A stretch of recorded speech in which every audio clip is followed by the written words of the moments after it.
ಶ್ರೀ ಗುರುಭ್ಯೋ ನಮಃ. 3ನೇ ಅಧ್ಯಾಯದ 9ನೇ ಶ್ಲೋಕ.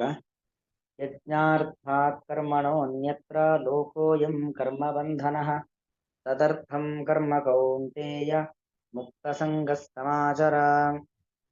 ಯಜ್ಞಾರ್ಥಾತ್ ಕರ್ಮಣಃ ಅನ್ಯತ್ರ ಲೋಕಃ ಅಯಂ ಕರ್ಮ ಬಂಧನಃ ತದರ್ಥಂ ಕರ್ಮ ಕೌಂತೇಯ ಮುಕ್ತ ಸಂಗಃ ಸಮಾಚರ. ಅಂದ್ರೆ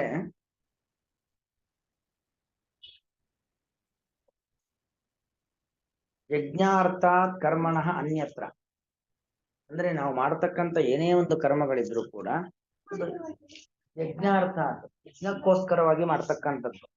ಯಜ್ಞಾರ್ಥಾತ್ ಕರ್ಮಣಃ, ಯಜ್ಞ ಅಂದ್ರೆ ಏನು? ಯಜ್ಞ ನಾಮಕನಾಗಿರತಕ್ಕಂಥ ಭಗವಂತ. ಯಾಕಂದ್ರೆ ಜ್ಞಾನಿಯಾದವನು ಯಾರು? ಪರಮಾತ್ಮ. ಹಾಗಾಗಿ ಜ್ಞಾನಿಯಾಗಿರ್ತಕ್ಕಂಥವನು, ನಮ್ಮಲ್ಲೂ ಜ್ಞಾನ ಇದೆ, ಆದ್ರೆ ಸರ್ವೋತ್ತಮ ಸರ್ವಜ್ಞಾನ ಅದಿರೋದು ಯಾರಿಗೆ? ಭಗವಂತನಿಗೆ ಮಾತ್ರ. ಆಚಾರ್ಯರು ಈ ಸಂದರ್ಭದಲ್ಲಿ ಒಂದು ವಾಕ್ಯವನ್ನ ಉಲ್ಲೇಖ ಮಾಡ್ತಾರೆ. ಯಜ್ಞೋ ವೈ ವಿಷ್ಣು, ಯಜ್ಞೋ ಮತ್ತು ವಿಷ್ಣು ಸಹಸ್ರನಾಮದಲ್ಲೂ ಬರುತ್ತೆ ಯಜ್ಞೋ ಯಜ್ಞ ಮೊದಲ ಯಜ್ವ ಅಲ್ವಾ? ಯಜ್ಞ ಯಜ್ಞ ಅಂದ್ರೆ ಯಾರು? ಭಗವಂತ. ಅಂದ್ರೆ ನಾವು ಕರ್ಮ ಮಾಡೋದು ಏನಕ್ಕೋಸ್ಕರವಾಗಿ ಅಂದ್ರೆ ಯಜ್ಞಾರ್ಥಾತ್, ಯಜ್ಞಕ್ಕೋಸ್ಕರವಾಗಿ. ಯಜ್ಞಕ್ಕೋಸ್ಕರ ಅಂತ ಹೇಳಿದ್ರೆ ಯಜ್ಞನಾಮಕನಾಗಿರ್ತಕ್ಕಂಥ ಭಗವಂತನ ಒಂದು ಆರಾಧನೆ. ಯಜ್ಞನಾಮಕನಾದ ಭಗವಂತನ ಆರಾಧನೆ ಎಂಬ ಭಾವನೆಯಿಂದಾಗಿ ನಮ್ಮ ಕರ್ಮಗಳು, ಅದು ಯಾವುದೇ ಕೆಲಸ ಇರಲಿ, ನಮ್ಮ ಪಾಲಿನ ಕರ್ಮದ ಚೌಕಟ್ಟು ಅದು ಎಲ್ಲವೂ ಕೂಡ ಭಗವಂತನ ಒಂದು ಪೂಜೆ. ಯಜ್ಞ ಅಂದ್ರೆ ಯಜ್ಞ ಎಂಬ ಹೆಸರನ್ನು ಹೊಂದಿರತಕ್ಕಂಥ ಭಗವಂತ, ಅವನ ಪೂಜೆ ಎಂಬ ಭಾವನೆಯಿಂದಾಗಿ ನಾವು ಕರ್ಮವನ್ನ ಮಾಡುವಂಥದ್ದು. ಯಜ್ಞಾರ್ಥ ಕರ್ಮಣಃ ಅನ್ಯತ್ರ, ಅನ್ಯತ್ರ ಅಯಂ ಲೋಕಃ ಕರ್ಮ ಬಂಧನಃ. ನೋಡಿ ಅಲ್ಲಿ ಯಜ್ಞಾರ್ಥಾತ್ ಕರ್ಮಣಃ ಅನ್ಯತ್ರ ಅಯಂ ಲೋಕಃ ಕರ್ಮ ಬಂಧನಃ. ಅಭಿಪ್ರಾಯ ಏನು ಅಂತ ಹೇಳಿದ್ರೆ, ನೋಡಿ, ಕರ್ಮಣ ಬದ್ಧತೆ ಜಂತು ಅನ್ನೋದು ಶಾಸ್ತ್ರವಾಕ್ಯ. ಕರ್ಮದಿಂದಾಗಿ ನಮಗೇನಾಗತ್ತೆ? ಬಂಧನ ಉಂಟಾಗತ್ತೆ ಅನ್ನೋದು ಶಾಸ್ತ್ರ ಹೇಳುತ್ತೆ. ಕರ್ಮದಿಂದಾಗಿ ಬಂಧನ, ಕರ್ಮದಿಂದಾಗಿ ಬಂಧನ ಅಂತ ಆದ್ಮೇಲೆ ಕರ್ಮ ಯಾಕೆ ಮಾಡಬೇಕು? ಕರ್ಮದಿಂದಾಗಿ ನಮ್ಗೇನಾಗತ್ತೆ? ಬಂಧನ ಎಂಬುವಂಥದ್ದು ಪ್ರಾಪ್ತಿಯಾಗತ್ತೆ. ಕರ್ಮದಿಂದ ಬಂಧನ ಪ್ರಾಪ್ತಿಯಾಗತ್ತೆ ಅಂತಂದ್ಮೇಲೆ ನಾವು ಕರ್ಮವನ್ನ ಯಾಕೆ ಮಾಡ್ಬೇಕು ಅನ್ನೋ ಪ್ರಶ್ನೆ ಬರುತ್ತೆ ಅಲ್ವಾ? ಅದಕ್ಕೆ ಕೃಷ್ಣ ಇಲ್ಲಿ ಸ್ಪಷ್ಟವಾಗಿ ಉತ್ತರ ಕೊಡ್ತಾ ಇದ್ದಾನೆ. ಕರ್ಮದಿಂದ ಬಂಧನ ಅಂತ ಹೇಳಿದ್ರೆ ಎಂಥ ಕರ್ಮದಿಂದ ಬಂಧನ ಅನ್ನೋದನ್ನ ನಾವು ತಿಳ್ಕೊಳ್ಬೇಕು. ಯಜ್ಞಾರ್ಥಾತ್ ಕರ್ಮಣಃ ಅನ್ಯತ್ರ ಅಂದ್ರೆ ಯಜ್ಞ ಅಂದ್ರೆ ವಿಷ್ಣುವಿನ ಆರಾಧನೆ ರೂಪವಾಗಿರತಕ್ಕಂತ ಒಂದು ಕೆಲಸ ಏನಿದೆ ಅದು ಬಂಧಕವಾದದ್ದಲ್ಲ. ವಿಷ್ಣುವಿನ ಆರಾಧನೆ ರೂಪವಾಗಿರತಕ್ಕಂಥ ಕರ್ಮ ಅದು ಮೋಚಕ, ಅದು ಬಂಧನಕ್ಕೆ ಕಾರಣವಾಗೋದಿಲ್ಲ. ಅಂದ್ರೆ ವಿಷ್ಣುವಿನ ಆರಾಧನೆ ಅಂದ್ರೆ ನಾವು ಬರೀ ಸಾಲಗ್ರಾಮಾದಿಗಳಿಗೆ ಮಾಡ್ತಕ್ಕಂಥ ಪೂಜೆ ಅಥವಾ ನಾವು ಹೇಳ್ತಕ್ಕಂಥ ಸ್ತೋತ್ರ ಪಾರಾಯಣ ಇದು ಮಾತ್ರ ಅಲ್ಲ. ನಮ್ಮ ಪ್ರತಿಯೊಂದು ಪ್ರಾತಃ ಪ್ರವೃತ್ತಿ ಸಾಯಾನ್ನ ಪ್ರಾತರಸ್ತದ, ಬೆಳಗ್ಗಿನಿಂದ ಸಂಜೆಯವರೆಗೆ, ಸಂಜೆಯಿಂದ ಬೆಳಗ್ಗೆವರೆಗೆ ಏನೇನು ಮಾಡ್ತೀವೋ ಅದೆಲ್ಲವೂ ಕೂಡ ಭಗವಂತನ ಪೂಜೆ ಎಂಬತಕ್ಕಂಥ ಭಾವನೆಯಿಂದ ಮಾಡಬೇಕು. ಹಾಗಾಗಿ ಈ ಭಾವನೆಯಿಂದ ಕರ್ಮಗಳನ್ನ ಮಾಡಿದ್ರೆ ಅದರಿಂದ ನಮಗೆ ಯಾವುದೇ ರೀತಿಯಾಗಿರ್ತಕ್ಕಂಥ ಪುಣ್ಯ ಪಾಪಗಳ ಲೇಪ ಇಲ್ಲ. ಅಂದ್ರೆ ಕರ್ಮದ ಬಂಧನಕ್ಕೆ ಒಳಗಾಗೋದಿಲ್ಲ, ಕರ್ಮದ ಬಂಧನಕ್ಕೆ ನಾವು ಒಳಗಾಗೋದಿಲ್ಲ ಅನ್ನೋದನ್ನ ಭಗವಂತ ಹೇಳ್ತಿದ್ದಾನೆ. ಅನ್ಯತ್ರ ಕರ್ಮಣಃ, ಅದನ್ನ ಬಿಟ್ಟು ನಾವೇನಾದ್ರೂ ಬೇರೆ ಭಾವನೆ, ಇದು ಭಗವಂತನ ಪೂಜೆ ಎಂಬ ಭಾವನೆಯನ್ನ ಇಟ್ಟುಕೊಳ್ಳದೇನೆ ನಾನು ನನ್ನ ಒಂದು ವ್ಯಕ್ತಿತ್ವ ಪ್ರದರ್ಶನಕ್ಕೋಸ್ಕರವಾಗಿ ಕೆಲಸ ಮಾಡ್ತಾ ಇದ್ದೇನೆ, ನಾನು ಮಾಡ್ತಾ ಇದ್ದೇನೆ ಎಂಬತಕ್ಕಂಥ ಅಹಂಕಾರ, ಇದರಿಂದ ನನಗೆ ಕೀರ್ತಿ ಪ್ರತಿಷ್ಠೆಗಳು ಬರಬೇಕು ಎಂಬತಕ್ಕಂಥ ಒಂದು ಮಮಕಾರ, ಈ ಎಲ್ಲಾ ಭಾವನೆಗಳನ್ನ ಇಟ್ಟುಕೊಂಡು ಕರ್ಮವನ್ನ ಮಾಡಿದ್ರೆ ಅಥವಾ ಇಂತಹ ಕೆಲಸದಿಂದ ನನಗೆ ಇಂತಹ ಫಲ ಬೇಕು ಎಂಬತಕ್ಕಂಥ ಫಲದ ಅಪೇಕ್ಷೆ, ಇದೆಲ್ಲವನ್ನೂ ಇಟ್ಟುಕೊಂಡು ಕರ್ಮವನ್ನ ನಾವೇನಾದ್ರೂ ಮಾಡಿದ್ರೆ ಆಗ ಕರ್ಮ ಏನಾಗತ್ತೆ? ಬಂಧಕವಾಗತ್ತೆ. ಅದನ್ನು ಕೃಷ್ಣ ಹೇಳಿದ್ರು ಅನ್ಯತ್ರ ಅಯಂ ಲೋಕಃ ಕರ್ಮ ಬಂಧನಃ. ಅನ್ಯತ್ರ ಅಂದ್ರೆ ಬೇರೆ ಕಡೆ ಅಂದ್ರೆ ಅರ್ಥ ಏನು? ಭಗವಂತನ ಆರಾಧನೆ ಎಂಬ ಭಾವನೆಯನ್ನ ಬಿಟ್ಟು ಬೇರೆ ಭಾವನೆಯನ್ನು ಇಟ್ಟುಕೊಂಡು ನಾವೇನಾದ್ರೂ ಕರ್ಮ ಮಾಡ್ತೀವಿ ಅಂತಾದ್ರೆ ಆ ಕರ್ಮ ನಮಗೇನಾಗತ್ತೆ? ಬಂಧಕವಾಗತ್ತೆ. ನಾವು ಯಾವುದೇ ಕರ್ಮ ಮಾಡಲಿ, ಪಾಠ ಮಾಡೋದು, ಪಾಠ ಕೇಳೋದು, ಮನೆ ಕೆಲಸವನ್ನ ಮಾಡುವಂಥದ್ದು ಅಥವಾ ನಮ್ಮ ಕಾರ್ಯಾಲಯದ ಕೆಲಸಗಳನ್ನ ಮಾಡುವಂಥದ್ದು, ಮತ್ತೊಬ್ಬರಿಗೆ ಏನೋ ಒಂದು ರೀತಿಯಾಗಿರ್ತಕ್ಕಂಥ ಉಪದೇಶಗಳನ್ನು ಕೊಡುವಂಥದ್ದು ಇರಬಹುದು, ಏನೇ ಇರಬಹುದು, ಪ್ರತಿಯೊಂದು ಕೂಡ ಏನೋ ನಮ್ಮ ಮನೆಯನ್ನು ಶುದ್ಧವಾಗಿಟ್ಟುಕೊಳ್ಳೋದಿರಬಹುದು, ನಮ್ಮ ತೋಟಗಾರಿಕೆ ಕೆಲಸವನ್ನು ಮಾಡೋದಿರಬಹುದು, ಅದೆಲ್ಲವೂ ಭಗವಂತನ ಪೂಜೆ ಅಲ್ವಾ. ಇದೆಲ್ಲ ಪ್ರಕೃತಿ. ಆ ಪ್ರಕೃತಿಯನ್ನ ನಾವೇನು ಮಾಡ್ತಿದ್ದೀವಿ, ಆರಾಧನೆ ಮಾಡ್ತಾ ಇದ್ದೀವಿ. ಪ್ರಕೃತಿಯ ನಿಯಾಮಕ ಯಾರು? ಭಗವಂತ. ಅಂದ್ರೆ ನಾವು ಮಾಡ್ತಕ್ಕಂಥ ಪ್ರತಿಯೊಂದು ಕರ್ಮವೂ ಕೂಡ ಭಗವಂತನ ಆರಾಧನೆ ಎಂಬತಕ್ಕಂಥ ಭಾವನೆಯಿಂದಲೇ ಮಾಡಬೇಕು. ಆ ರೀತಿಯಲ್ಲಿ ನಾವು ನಮ್ಮ ಪಾಲಿನ ಕರ್ಮಗಳನ್ನ ಮಾಡ್ತಾ ಹೋದ್ರೆ ಯಾವುದೇ ರೀತಿಯಾಗಿರ್ತಕ್ಕಂಥ ಕರ್ಮದ ಬಂಧನಕ್ಕೆ ನಾವು ಒಳಗಾಗುವುದಿಲ್ಲ. ಅದನ್ನು ಬಿಟ್ಟು ನಮ್ಮ ಅಹಂಕಾರ ಪ್ರದರ್ಶನಕ್ಕೋಸ್ಕರವಾಗಿ, ನಮ್ಮ ಯಾವುದೋ ಸ್ವಾರ್ಥದಿಂದಾಗಿ, ಅಥವಾ ಯಾವುದೋ ಒಂದು ಫಲದ ಅಪೇಕ್ಷೆಗಳಿಂದಾಗಿ, ಅಥವಾ ಮತ್ತೊಬ್ಬರ ಮೇಲಿನ ದ್ವೇಷದಿಂದಾಗಿ ಮಾಡತಕ್ಕಂಥ ಕರ್ಮಗಳಿದಾವಲ್ಲ, ಅದು ಬಂಧಕವಾದ ಕರ್ಮ. ಅದರಿಂದ ಪುಣ್ಯೋತ್ಪತ್ತಿಯೂ ಆಗತ್ತೆ, ಪಾಪೋತ್ಪತ್ತಿಯೂ ಆಗತ್ತೆ. ಪುಣ್ಯದಿಂದ ಸ್ವರ್ಗ ಸಿಗತ್ತೆ, ಸ್ವರ್ಗವಾಸ ಮುಗಿದ್ಮೇಲೆ ಮತ್ತೆ ಭೂಮಿಗೆ ಬರ್ಬೇಕಾಗತ್ತೆ. ಪಾಪದಿಂದ ನರಕ ಸಿಗತ್ತೆ, ಬರೀ ನರಕ, ಸತ್ತ ಮೇಲೆ ನರಕ ಅಲ್ಲ. ಸರಿಯಾದ ಕ್ರಮದಲ್ಲಿ ಜೀವನವನ್ನು ನಡೆಸಿಲ್ಲ ಅಂತ ಆದ್ರೆ ಈ ಲೋಕದಲ್ಲೂ ಕೂಡ ಅವರಿಗೇನು ಉತ್ತಮವಾಗಿರತಕ್ಕಂಥ ಜೀವನ ನಡೆಸುವ ಅವಕಾಶ ಸಿಗೋದಿಲ್ಲ. ಅವರೂ ತೊಂದರೆ ಪಟ್ಟುಕೊಂಡು ಮತ್ತೊಬ್ಬರಿಗೂ ತೊಂದರೆಯನ್ನ ಕೊಟ್ಟುಕೊಂಡು ಜೀವನವನ್ನು ನಡೆಸ್ತಾರೆ. ಹಾಗಾಗಿ ನಾವು ಮಾಡತಕ್ಕಂಥ ಕರ್ಮ ಎಂತಕ್ಕಂಥದ್ದು ಅದು ಯಜ್ಞಾರ್ಥ.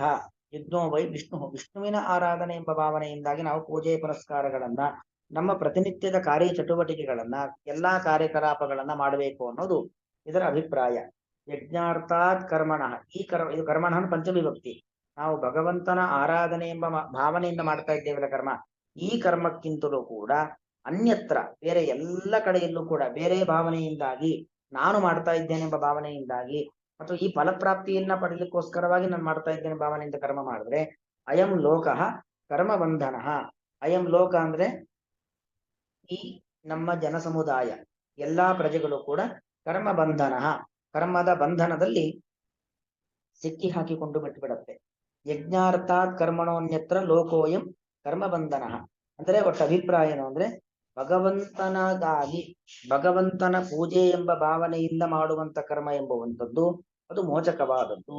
ಅದನ್ನ ಬಿಟ್ಟು ಬೇರೆ ಭಾವನೆಯಿಂದ ಮಾಡತಕ್ಕಂಥ ಕರ್ಮಗಳೆಲ್ಲವೂ ಕೂಡ ಅದು ಬಂಧಕವಾದದ್ದು ಅನ್ನೋದನ್ನ ಹೇಳ್ತಾ ಇದ್ದಾನೆ.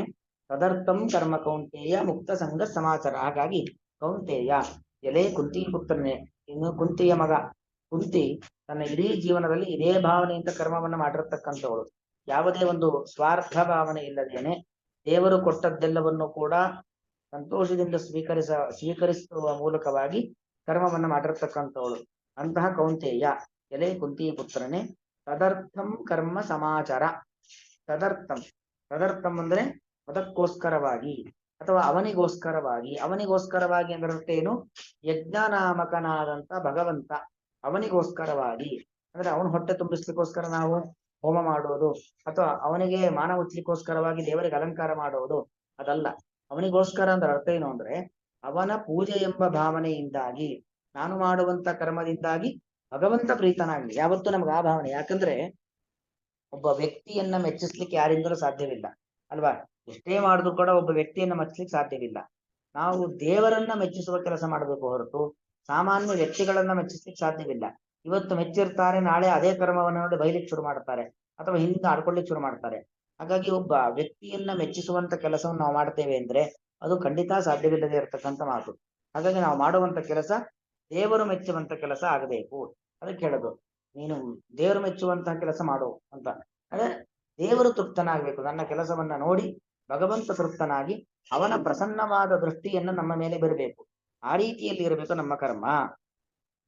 ಹಾಗಾಗಿ ಕೌಂತೆಯ, ಎಲೆ ಕುಂತಿ ಪುತ್ರನೇ, ಕರ್ಮ ಮಾಡಬೇಕಾಗಿರ್ತಕ್ಕಂಥ ಕೆಲಸಗಳನ್ನು, ಏನೇನ್ ಕೆಲಸಗಳನ್ನ ಮಾಡ್ತಾ ಎಲ್ಲವನ್ನೂ ಕೂಡ ಮುಕ್ತ ಸಂಘ, ಮುಕ್ತ ಸಂಘ, ಸಂಘಗಳನ್ನ ಮುಕ್ತ ಬಿಟ್ಟವನಾಗಿ. ಸಂಘಗಳನ್ನ ಬಿಡುವುದು ಅಂದ್ರೇನು? ನಾನು ಮಾಡ್ತಾ ಇದ್ದೇನೆ ಅನ್ನೋ ಒಂದು ಭಾವ. ಇದೊಂದು ರೀತಿಯಾಗಿರ್ತಕ್ಕಂಥ ಸಂಘ ಅಲ್ವಾ. ಇದೊಂದು ರೀತಿಯಾಗಿರ್ತಕ್ಕಂಥ ಸಂಘ. ಇನ್ನು ನನ್ನ ಸಂಪತ್ತನ್ನ ಬಳಸಿಕೊಂಡು ಮಾಡ್ತಾ ಇದ್ದೇನೆ, ನನ್ನ ಕೀರ್ತಿ ಪ್ರತಿಷ್ಠೆಗಳನ್ನ ಜಗತ್ತಿಗೆ ತೋರಿಸ್ಲಿಕ್ಕೋಸ್ಕರವಾಗಿ ಮಾಡ್ತಾ ಇದ್ದೇನೆ, ನಾನು ಈ ಕೆಲಸ ಮಾಡೋದನ್ನ ನೋಡಿ 4 ಜನ ನನ್ನನ್ನು ಹೊಗಳಬೇಕು, ನನಗೊಂದು ಹೆಸರು ಬರಬೇಕು, ಎಲ್ಲ ಭಾವನೆಗಳು ಸಂಘ.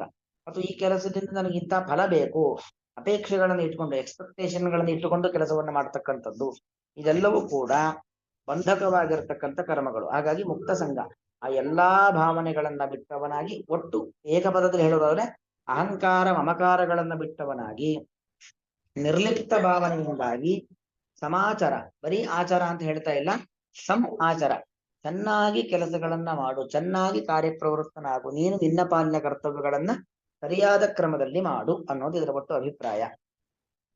ಅನ್ವಯಾರ್ಥ ಹೇಳ್ತೀನಿ ನೋಡಿ. ಯಜ್ಞಾರ್ಥಾತ್, ಯಜ್ಞನಾಮಕನಾದ ಭಗವಂತನನ್ನು ಉದ್ದೇಶಿಸಿ ಮಾಡಿದ ಕರ್ಮಣಃ, ಕರ್ಮಕ್ಕಿಂತಲೂ ಕೂಡ ಅನ್ಯತ್ರ ಬೇರೆ ಕರ್ಮಗಳಲ್ಲಿ ತೊಡಗಿಕೊಂಡರೆ ಅಯಂ ಲೋಕಃ, ಅಯಂ ಲೋಕ ಅಂದ್ರೆ ಈ ಜನತೆ, ಈ ಒಂದು ಸಾಧಕ ಪ್ರಪಂಚವು ಕರ್ಮ ಬಂಧನ, ಕರ್ಮದ ಬಂಧನದಲ್ಲಿ ಸಿಕ್ಕಿ ಹಾಕಿಕೊಳ್ಳುತ್ತದೆ. ತದರ್ಥಂ, ಆ ಯಜ್ಞನಾಮಕನಾದಂಥ ಪರಮಾತ್ಮನಿಗೋಸ್ಕರವಾಗಿ, ಅವನ ಪ್ರೀತ್ಯರ್ಥಕ್ಕೋಸ್ಕರವಾಗಿ, ಅವನ ಆರಾಧನಾ ರೂಪವಾಗಿರ್ತಕ್ಕಂತಹ ಕರ್ಮವನ್ನು ಕೌಂತೆಯ, ಎಲೆ ಕುಂತಿ ಪುತ್ರನೇ, ಮುಕ್ತ ಸಂಗಹ, ಅಹಂಕಾರ ಮಮಕಾರಗಳನ್ನೆಲ್ಲವನ್ನು ಕೂಡ ಬಿಟ್ಟವನಾಗಿ ನಾನು ಮಾಡುತ್ತಿದ್ದೇನೆ, ನನ್ನ ಈ ಕರ್ಮದಿಂದ ನನಗೆ ಇಂತಹ ಫಲ ಬೇಕು ಎಂಬ ಎಲ್ಲಾ ಭಾವನೆಗಳನ್ನ ಬಿಟ್ಟವನಾಗಿ, ಸಮಾಚಾರ, ನಿನ್ನ ಪಾಲಿನ ಕರ್ತವ್ಯಗಳನ್ನು ಚೆನ್ನಾಗಿ ಆಚರಿಸು. ಚೆನ್ನಾಗಿ ಆಚರಿಸು ಅಂದ್ರೆ ನಾವು ಕೆಲಸವನ್ನ ಮಾಡುವಾಗ ಆ ಕೆಲಸದ ಬಗ್ಗೆ ಏಕಾಗ್ರತೆ ಇರಬೇಕು ಹೊರತು ಮತ್ತೊಂದರ ಬಗ್ಗೆ ಆ ಕೆಲಸದಿಂದ ನನಗೇನು ಸಿಗತ್ತೆ, ಇದನ್ನ ನೋಡಿ ಯಾರು ಹೊಗಳುತ್ತಾರೆ, ಈ ಯಾವುದೇ ಭಾವನೆಗಳು ಇರದೇನೆ ಕೆಲಸದ ಮೇಲೆ ನಮ್ಮ ಅಥವಾ ನಮ್ಮ ಪಾಲಿನ ಕರ್ತವ್ಯ, ಕೆಲಸ ಅಂದ್ರೆ ನಮ್ಮ ಪಾಲಿನ ಕರ್ತವ್ಯ, ಅದೊಂದು ದೇವತಾ ಆರಾಧನೆ ಯಾವುದೇ ಇರ್ಬೋದು. ಬರೀ ದೇವರ ಮುಂದೆ ನಾವು ದೀಪ ಹಚ್ಚೋದು, ಸ್ತೋತ್ರ ಹೇಳೋದು, ಅಭಿಷೇಕಾದಿಗಳನ್ನು ಮಾಡೋದು, ಪ್ರದಕ್ಷಿಣ ನಮಸ್ಕಾರ ಮಾಡೋದು ಮಾತ್ರ ದೇವತಾರಾಧನೆ ಅಲ್ಲ, ಪ್ರತಿಯೊಂದು ಕೆಲಸವು ದೇವತಾರಾಧನೆ. ಅದಕ್ಕೆ ಸಮಾಚಾರ ಅಂತ ಹೇಳೋದು. ಹಾಗೆ ಮಾಡಿದ್ರೆ ಮಾತ್ರ ಇದು ದೇವರ ಪೂಜೆ. ಏನೇ ಅಡುಗೆ ಮಾಡ್ತಾ ಇರಬಹುದು, ಮತ್ತೊಂದೇನೋ ಮಾಡ್ತಾ ಇರಬಹುದು, ನಮ್ಮ ಪಾಲಿನ ಯಾವುದೇ ಒಳ್ಳೆ ಕರ್ತವ್ಯಗಳಾಗ್ಲಿ ಅದೆಲ್ಲವನ್ನೂ ಕೂಡ ನಾವು ದೇವರ ಪೂಜೆ ಎಂಬ ಭಾವನೆಯಿಂದ ಮಾಡಬೇಕು ಅನ್ನೋದು ಅಭಿಪ್ರಾಯ. ಸಂ ಆಚಾರಕ್ಕೆ ಬರೀ ಆಚಾರ ಅಂತ ಹೇಳ್ತಾ ಇಲ್ಲ, ಸಂ ಆಚಾರ, ಚೆನ್ನಾಗಿ ಮಾಡು ಅನ್ನೋದನ್ನ ಕೃಷ್ಣ ಇಲ್ಲಿ ಹೇಳ್ತಾ ಇದ್ದಾನೆ. ಯಜ್ಞಾರ್ಥಾತ್ ಕರ್ಮಣೋ ಅನ್ಯತ್ರ ಲೋಕೋಯಂ ಕರ್ಮ ಬಂಧನ, ತದರ್ಥಂ ಕರ್ಮ ಕೌಂತೆಯ ಮುಕ್ತ ಸಂಘ ಸಮಾಚಾರ. ಶ್ರೀಕೃಷ್ಣಾರ್ಪಣ.